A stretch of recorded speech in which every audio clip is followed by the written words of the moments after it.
So on January 10, Paris Hilton shared a video of her house destroyed in the LA fire. Walking through the ruins, heartbroken, she said, what breaks her heart even more is knowing that this isn't just her story, because so many people have lost everything. And it's not just walls and roofs that the fire demolished. It's the memories and the stories that made those houses homes. Over 1 million people liked her post, showing sympathy and support not only for her loss, but for the very idea behind it. Yet, there's something that most of us don't realize, which is that every minute, somewhere in Europe, a house is demolished. Every minute. And it's not by wind, floods, or fire, but by human hands. And honestly, this is something I don't get, because it's not only the walls and the roofs that we demolish, it's the memories, the communities, and the sense of belonging that we demolish too. And all of it at the cost of the people and the planet. So the question is, why do we even demolish buildings? No? As an architect who works on renovation, I can tell you it's not because these buildings are broken, and it's not because they cannot be renovated or fixed. It's also not because we want to save energy or build better buildings for those who currently live there. In one word, profit. Today, real estate is the most valuable asset in the world. So a majority of the global money flows into the buying and selling of property. And I ask you, what promises most profit? New buildings, central apartments and trophy offices. In the logic of money, the old can never beat the new. And this fuels a constant cycle of demolition for new construction. Because in the logic of real estate speculators, every building is up for demolition. And this is something you have to understand. No, really, every house in which you live that promises more profit is up for demolition. Why?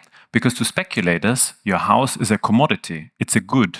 And just like an old toaster, you don't fix it, you replace it. So why is demolition so profitable?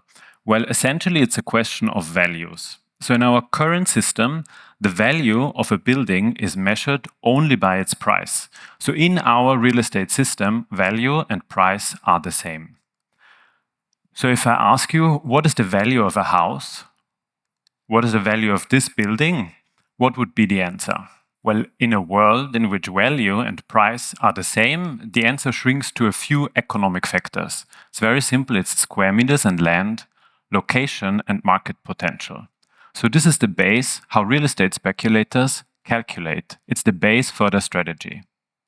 So they would buy a land, they pay the price for the building, they clear the land, which means they demolish the building, they build a new, so they add the construction costs and they divide it by the square meters. Essentially, this is what real estate speculation is about, how much profit you can extract from an existing building and how much money you can make once the old building is gone and the new one is built. It's a shockingly cold calculation that turns the profit of tomorrow into a wrecking ball today. And it's based on a spreadsheet that only counts money, and it never asks what a building holds and who lives there. But value and price are actually not the same. No, there is a difference.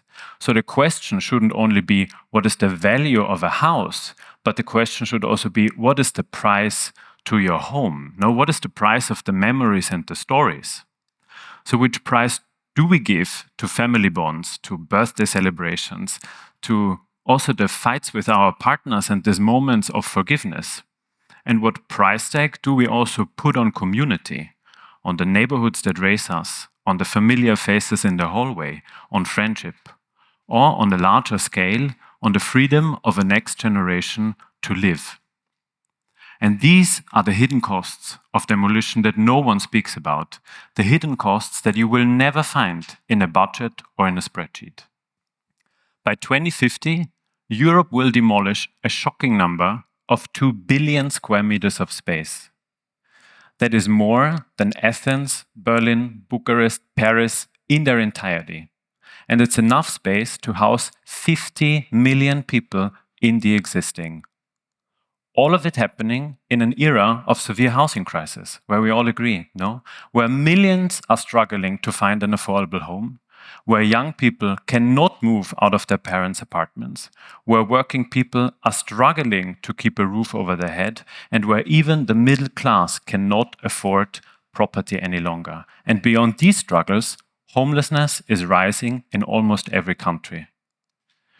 But it's not only the people who suffer, the planet suffers too, because the building sector is the biggest CO2 emitter on Earth, yet no one speaks about it. 38% come from the building industry, compared to roughly 3% for flying, a number that we discuss a lot, for instance.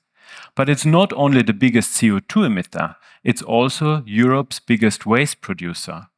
36% of all the waste comes from the construction industry, and again, to put it in context, compared to only 8% from private households. So all the energy it takes to demolish a building and all the energy it takes to rebuild a building is only unleashed because the real values, the social and the ecological values, are not accounted in our system. So we are tearing down buildings and ironically heating up both the planet and the housing market. So architects are part of this value chain, no? Architects are part of it, of real estate speculation, of demolition for new construction. But as a citizen, I'm suffering its consequences of rising temperatures and rising rents. So the question is, how can the whole value chain evolve? How can we evolve the value chain by looking differently at what we already have? And that's getting really interesting because what do we have around us? Actually, Europe is already built. And that's really the good news. Europe is built. Why? Because after the Second World War, we introduced policies that made rebuilding fast, cheap, and easy. And this system was basically based on three key pillars: emergency policies, industrial methods, and public money. And all of it aimed at new construction. And even if we don't notice it day to day, this system still writes the rule books, no? It trains us today to still see the risk instead of seeing the potential. It still trains us to assume that the new is always better than the old. And it's at the core of our legal system, which makes it not only less profitable for the market, but also much, much harder to renovate and transform. Because all of it, tax incentives to subsidies, building codes to regulation, and risk insurances to credits, favor starting anew. The question is, what happens if we look at things differently? So now that we know it's rooted in this legal system, the market builds its strategy on, and we know about the consequences, it's the moment where we can say, how do we shift it? And I think there it's important to understand that we humans invented that system, so we have to make it work for us instead of us working for the system. And this is what French architects Lacouture and Vassal do, and I want to present you one of their works today.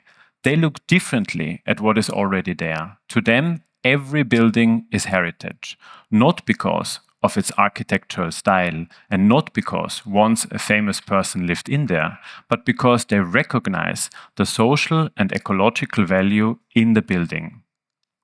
Lacouture and Vassal, they never demolish. They never demolish a building. They add, they build on, they renovate, they transform, and by doing so, they acknowledge all the energy stored in the walls and the roofs, from the thoughts to the labor, to the legacy, and even the CO2. And I want to show you one of their projects which proves that it's a real alternative, so that renovation and transformation are a real alternative. And we are back at the house that I showed before, which is a social housing in France, the Grand Parc in Bordeaux, 530 apartments that Lacouture and Vassal, together with Dureau and Hutin architects, transformed. How? All the residents stayed in the house while the building was renovated. They worked with prefabricated elements that were craned in. These elements arrived and were stacked in front of the existing building like a shelf, almost like a bookshelf that stands in front of the old. What they did in a second step is they opened up the old facade. They replaced the tiny old windows with big sliding doors, opening the interior to these new winter gardens, flooding the space with light and air, but also creating a generosity. No, it's a social gesture also. You create generosity for those who didn't have it before, and amazing views. And the numbers behind it are really stunning. Half a day to place the prefabricated element, 2 days to cut open the old facade, 2 days to plug in the new facade, and 1 week to renovate the interior. So it takes 2 weeks to improve everybody's life, no? To cut down the heating bills and to boost local businesses working on renovation. And all of it at a third of the costs of a standard new apartment. So 55,000 euros for the renovation of one apartment compared to 165 for new construction. No? And the new apartment, a standard new apartment, would never have the winter gardens, and it would never have the generosity that they can provide in their work, which is a proof that the most sustainable house is the one already built. And I want to show you the after image, and that's also the moment where I invite everybody to imagine that this could happen all over Europe. No, this could happen all around the world, because it is a real systemic alternative that actually could function anywhere. So now some of you might think, well, that's a nice story, but it won't work for my house because I live in a single family home, because I own an old apartment in a block, in a city block. And this might be true, no? This might not be your way, but I can guarantee you as an architect that there's almost for every building a way to be renovated and transformed. So this can be your story. But, and here is a but, only if we manage to change the legal system that keeps the old value system in place. We have to understand that the real innovation and real evolution is finding and recognizing the value in the existing. Because the demolition of buildings is just as outdated as food waste, animal testing, or single-use plastics, all things that we as a society already agree on and have an understanding for. And this is why we say we have to create a new system, we have to create a common path and focus on one collective goal, which is to house Europe in the existing. This is why we started an initiative, a European Citizens Initiative, which is a pan-European project which has a clear mission: renovate, don't speculate. Our movement aims to become the largest architectural initiative, advocating for new laws to make renovation and transformation the new norm, a social, ecological, but also economic alternative to demolition and new construction, and all with the support of 1 million citizens across the EU. And 1 million is not only the number of supporters we need, it's also the number of likes Paris Hilton got for her post. So I ask everyone, if that many people can show support for one home lost in fire, imagine the impact that we can make together for the millions of homes that are up for demolition right now. Thank you.